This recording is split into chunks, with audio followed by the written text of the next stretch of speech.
ओम शांति।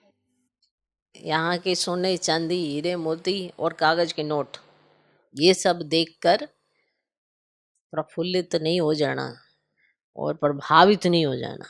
जो प्रभावित हो जाते हैं उन्हीं को ये जरूरत पड़ती है कृपा आशीर्वादों की।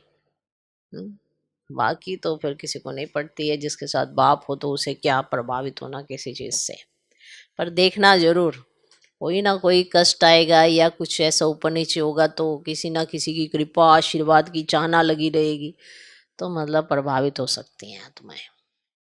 इसीलिए वो अंदर कुछ होती हैं, बाहर कुछ होती हैं, ऊपर नीचे करती रहती हैं, फिर वो दुखी रहती हैं। उन्हें यही नहीं पता हम दुख धाम में दुखी क्यों हैं, क्योंकि आप दुख धाम में हो, संगम में ऊपर नहीं हो।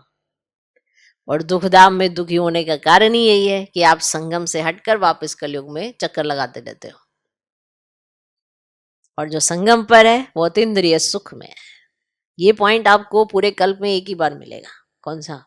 अतीन्द्रिय सुख। क्योंकि आपको ये अनुभूति इसी समय होती है, बाकी और कल्प में नहीं होती है, भक्ति मार्ग में भी नहीं होती है, उसकी नॉलेज ही नहीं होती है। शब्द जरूर होता है पर नॉलेज नहीं होती है। ये अति इंद्रिय सुख कौन सा होता है? वरना आप भक्ति मार्ग के पीछे जाओ, जब आपको ज्ञान नहीं था तो वो एक जैसे एम्प्टीनेस होती है, माना खालीपन होता है, वो खिंचता रहता है। अभी आप भरे पड़े हो, है ना, एक अलग सी फीलिंग है। अगर खालीपन है तो जरूर अभी बाबा को अपने संसार नहीं बनाया हो, कुछ ना कुछ खालीपन होगा। लेकिन अगर अभी भरा हुआ महसूस करते हो अपने आप को, तो फिर माना बाबा ही संसार है। परिस्थितियां तो आती हैं ऊपर नीचे से, सब कुछ चलता है, लेकिन आप अपना एहसास करके देखो, अभी आप क्या फील करते हो, क्या अनुभूति होती है आपको। ईश्वरीय प्यार या ईश्वरीय प्राप्ति जबरदस्ती के सौदे में नहीं होती है, इसलिए हाथ छुड़ा के सब चले जाते हैं। क्योंकि अगर वो जबरदस्ती बंधे हुए हैं, किसी ना किसी के कारण से बंधे हुए, तो वो छूट जाता है। लेकिन जिसने खुद अनुभूति कर ली, वो दुनिया के किसी भी कोने में चला जाए, वो रह नहीं सकता बिना बाबा के।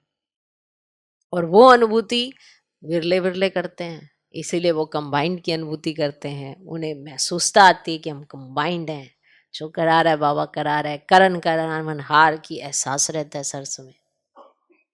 ये बहुत अच्छा सा अनुभव है, और ये अनुभव जिस आत्मा को हो गया वो फिर दूर नहीं रह सकती, और किसी को जबरदस्ती आप बना नहीं सकते। इसलिए ज्ञान सुनाओ, परिचय दो सबको, माना बाबा का वर्षा मिले, इस बात की खुशी है। लेकिन वारिस क्वालिटी बहुत कम आत्माएं बनती है, क्योंकि वो जो एहसास है वो वही आत्माएं कर पाएंगी जिन आत्माओं ने भक्ति में उस तरफ के कारण परमात्मा को पाने की चाहना रखी है।